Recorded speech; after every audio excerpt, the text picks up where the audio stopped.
fever.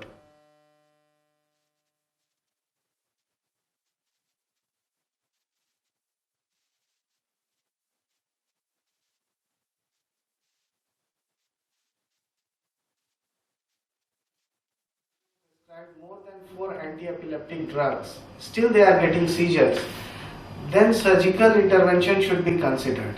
And there are several options. Nowadays we are doing vagal nerve stimulation, in which electrode is placed on the vagal nerve and an internal pulse generator is placed in the chest like a cardiac pacemaker. And whenever seizure happens, this internal pulse generator senses those abnormal electrical activity of the brain and suppresses the seizure.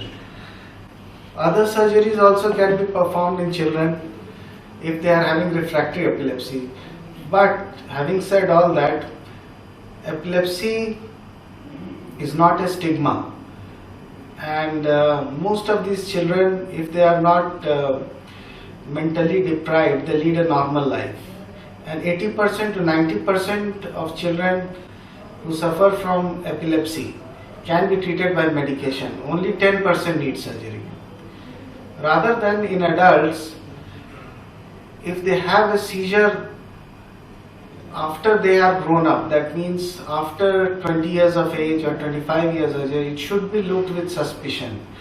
An MRI should always be done, and invariably we find there is some lesion in the brain, most commonly infective, such as neurocysticercosis or a tuberculoma.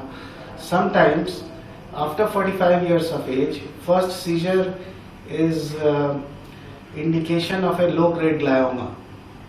So invariably these patients, when you do an MRI, you will find that they have a oligodendroglioma or a high-grade glioma, which needs excision. So epilepsy or seizure should be, always be investigated, and the proper line of investigation is they should be investigated with all routine blood tests. An MRI should be done, an EEG should be done, and subsequent to that they should be treated accordingly. In adults also, most of these patients can be treated with single epileptic agent, but sometimes they need 2, sometimes 3. Otherwise most of the epilepsy is treatable, and you don't need, these patients need having an age group. Usually the children can be, parents can take care of them, they need motivation, but in adults it's not the case. They either go into depression or very aggressive behavior, which also needs proper attention. If you don't treat depression, that leads to sometimes episodes of suicide, or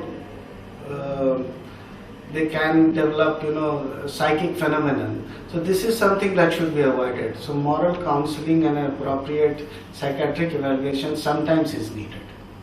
Thank you.